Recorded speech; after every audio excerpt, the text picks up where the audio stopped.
Hello and welcome to episode 42 of the What If South is Up podcast, where we explore fantasy worlds with our what if lens. Delving into, learning more about, and maybe even reimagining our worlds, we blend a bit of wisdom and a dash of whimsy to spark our creativity and yours.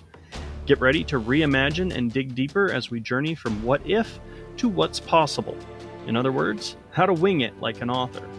My name is Derek Hall. I am the creator of the Crimson Prophecy series, and I am here with my well-rested co-host, Christina LaFave. Oh, you know, we should never talk before an episode because You're just handing me ammunition. I hand you all kinds of ammunition. Hello, people. I'm Christina LaFave, and I'm in the middle of building my first world, a magical parallel Earth where colonization never happened in the Americas. And unlike my talented and extremely prolific co-host, Humbug. I don't have a book finished, but he does. So, anyways, there you go. Hello. Hello. Okay. So, before we continue on and just dive into this episode and today's adventure, what are you drinking? I have Applejack and bourbon over ice. You've had that before, right? I've Here had on Applejack the show. before. I don't remember if I mixed it with bourbon or not. But it's been a while. I forgot I even had Applejack. So, hey. Score. Applejack is what? It is apple brandy. So you have a brandy and bourbon mix together. Mm-hmm. Anything else? No, just that over ice. It's good with Okay. Sprite, but I didn't have any of that, so. So you're making do. Yeah.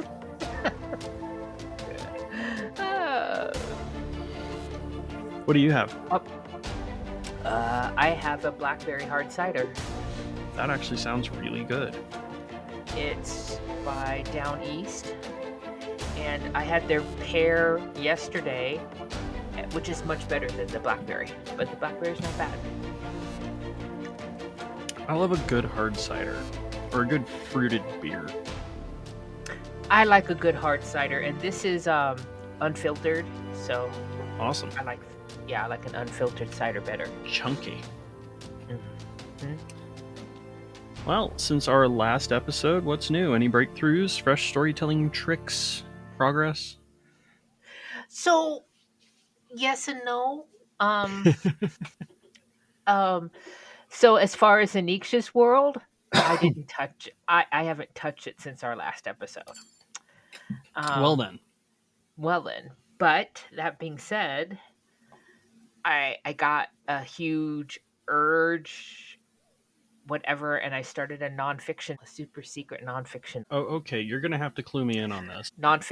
book. So I started the super secret nonfiction book with this idea of a series in mind.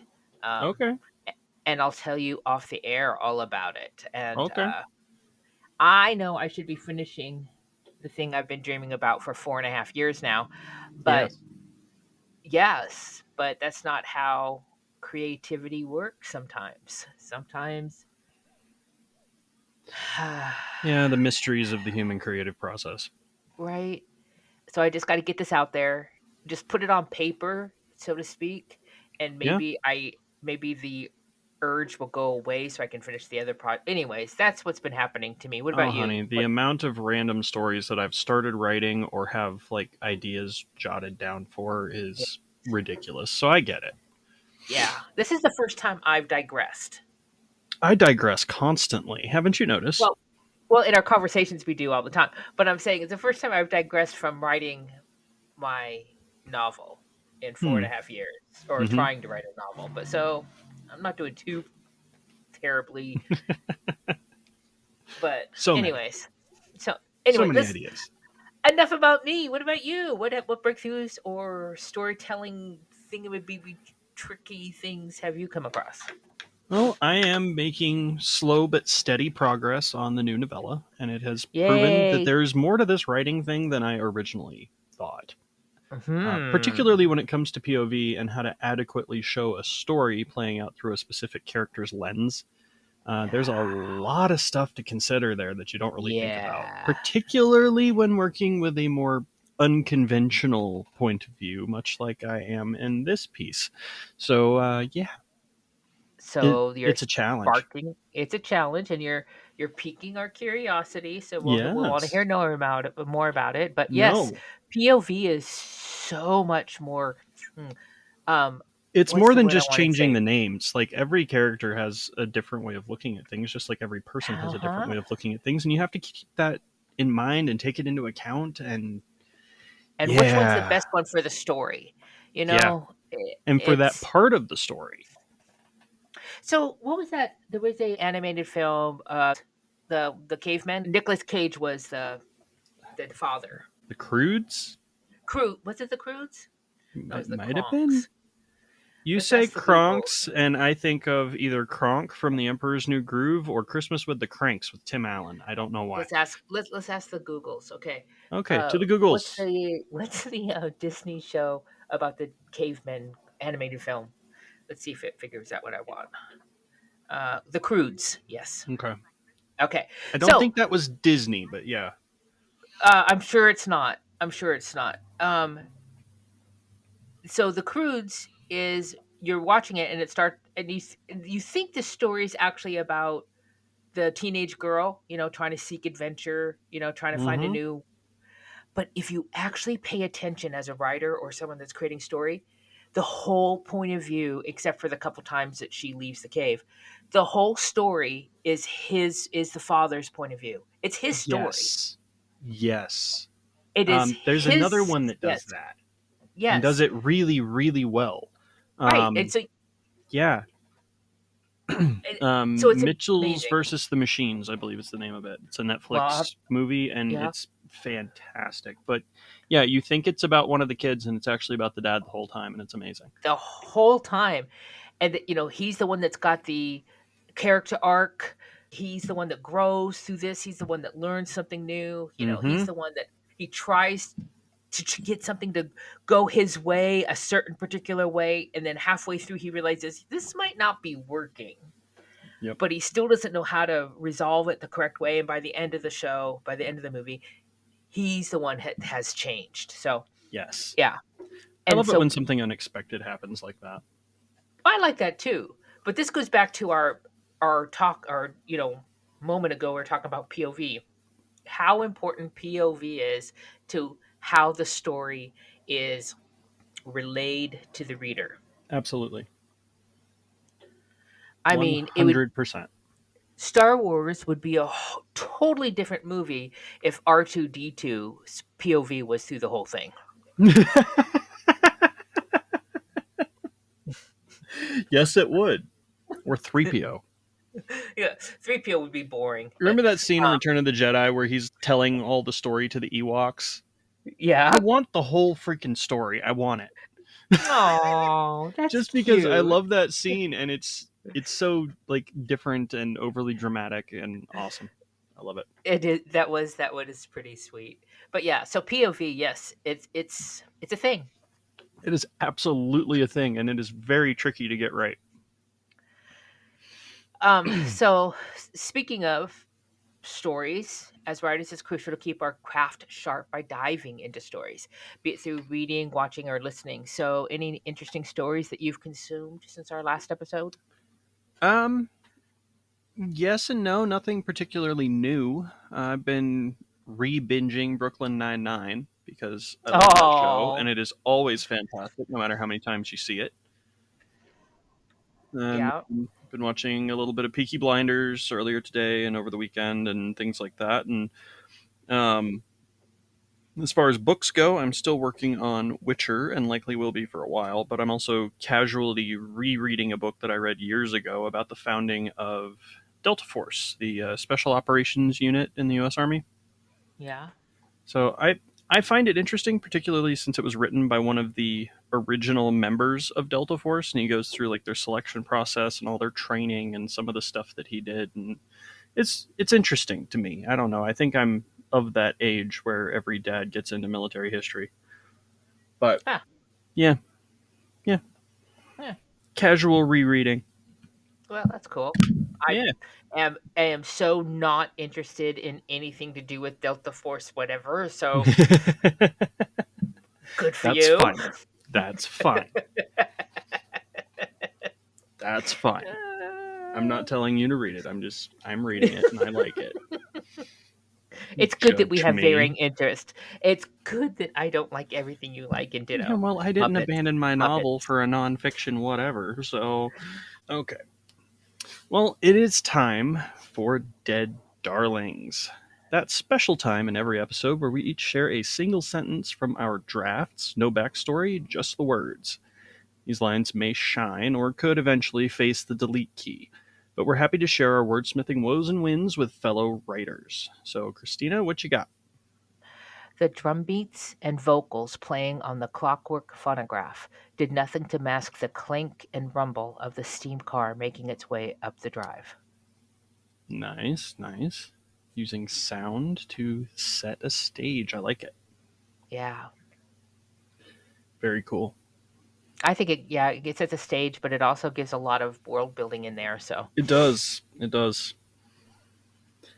Very cool. I like it. what you what do you got? The irregular rumbling of the wheels and the clop of the horse mixed poorly with the grating laugh of the man with the blue teeth. Okay, how weird is it that we both got the word rumble? I, are you ready to rumble? I don't know. Um, I mean, we've been synchronous before, but this is just yeah, weird. we used the same word. Woohoo! There's so many to choose from. Well, there Um, are millions, I and we're both well, talking about a vehicle. this is I true. mean, it's just weird. I'm sorry. Yeah, it's a little odd. Okay. This could have Okay. been Now, avoided. it could have been avoided, but we don't do that. We do this by the seat of our pants. Absolutely, we wing it like authors.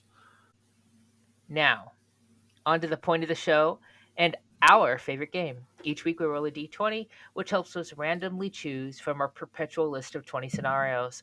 And then we and then we talk about how it would affect our individual worlds. Are you ready? Okay. Number 6. How would your world treat Hercules if he showed up?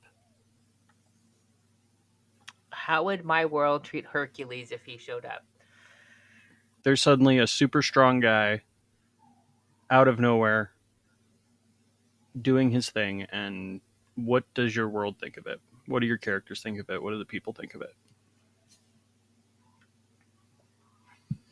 So I don't think there'd be anything weird about this at all.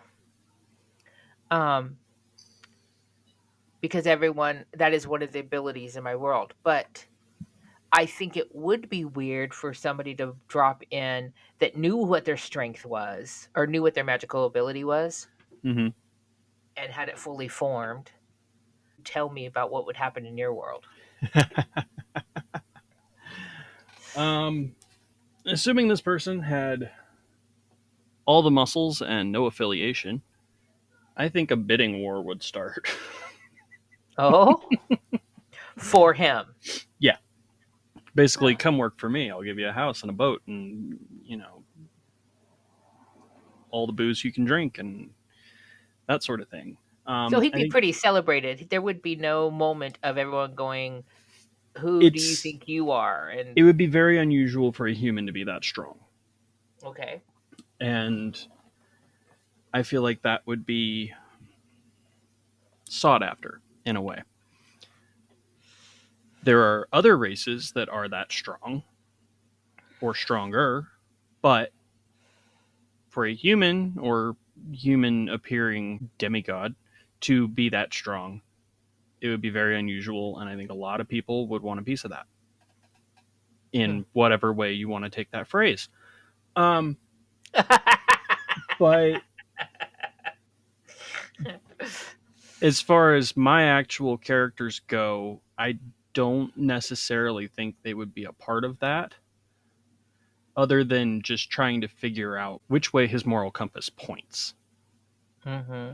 Is this going to be a problem, or like, do we actually have to worry about this guy? Whatever. But beyond that, I don't necessarily think my crew would be trying to recruit him. Um, at least not by offering money, riches, status, whatever. If they did any recruiting, it would be those guys are really bad and we're trying to stop them. You want to help? Yeah. So I think that would be the extent of the recruitment from my main characters. But I don't think they would necessarily think anything strange of it other than that dude's built. Yeah. So it's about the extent of that. But Well, again, depending on the moral compass, if you're going by the more traditional depiction, that's kind of gray ish leaning to white and a little bit self serving. So who knows mhm. which way he would go. So I think it would be interesting in my world for because Hercules or this character that we're talking about doesn't have to be the word Hercules, like you said, but that character knows of and is a child of a different being, a different level being, right? A different, we say God in this world, right? Right. My world doesn't think of gods in that way at all. So it would be a very interesting discussion for him to come into this world and say, but there are higher beings, there are more powerful beings, there are. My world would have a hard time swallowing that or Yeah, that's understanding an that. that's an interesting angle. Yeah, that would be. I don't think that they would shun him, but that would be an interesting angle for the story to bring in because I do have one being in my world that some people would think of as like a goddess, but it'd be interesting to bring in that level of being into the story, you know. I think that I could incorporate it that way. Hmm. Hmm. Yeah, that's an interesting angle. I didn't think about that. But um, But just him taking having that strength wouldn't be any big thing. right, taking the whole demigod angle, there's not really a whole lot of gods or religions beyond like legends and morality tales in my world. Yeah. So someone coming in and going, "Oh yeah, that god or whatever was my dad," would Right. be a little bit strange. And given some of what's happening in book 3, which I'm not going to spoil for anyone, it would definitely kind of spin things in an interesting angle and probably somewhat change how things are going down. So for a demigod to land in my world who fully knows and believes in gods, Mm-hmm. if he was the POV character, it'd be very interesting for him to try to convince others that there are these beings that exist. Um, Now you're just writing a street preacher, and that's weird. right? But it's different because he wouldn't evangelize. He'd just be like, "No, I'm telling the truth. This really happened to me. This is what happened. What do you guys? You guys, I'm telling the truth. You know, I'm not trying to. He's not trying to proselytize. He's Guys, I'm just trying to serious. say, Hades is an asshole. right, exactly. He's a little shit. Um, yeah, that would be interesting. With how to do that without proselytizing, right, would be interesting. And I Yeah, don't know that I don't know if that demigod character, and I'll use Hercules from the TV show as the example, would really care that people actually believed him. I don't think that would be a motivation on his part. not necessarily. No, yeah, that's He it's wouldn't care. definitely. Yeah, I don't know that he would unless it became a problem. Um, But I could see Hera really causing some havoc in my world because he's there. True. Yeah,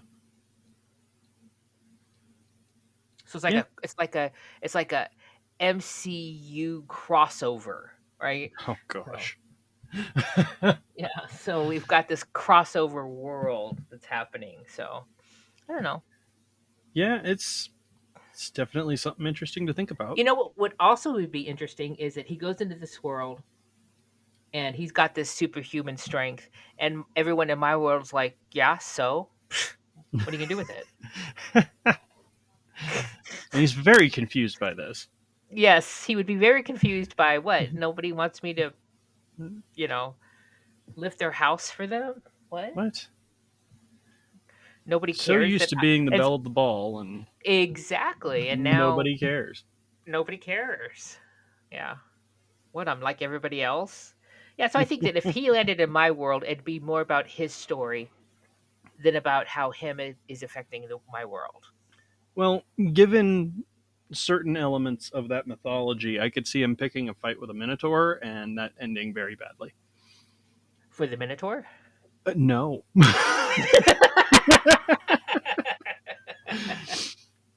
No, the minotaur's fine. Herc discovers what pain feels like. That's Uh, funny. yep. Oh, my minotaurs are very big and very beefy and extremely hard to kill. uh, But Hercules never, well, in the legends, he did kill non human beings. what was it? Cerberus? Yeah. Yeah, that comes to mind. Yeah.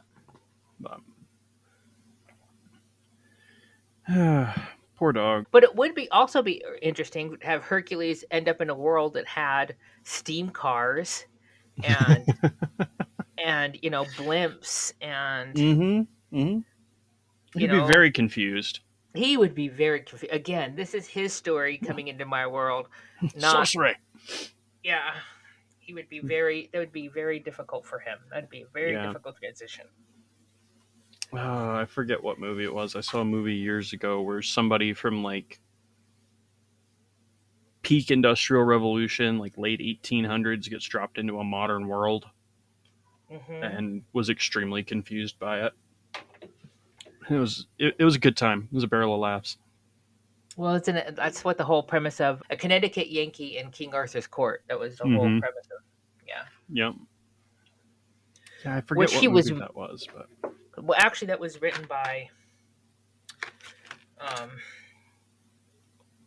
think it was Mark Twain. Was it? I think it was.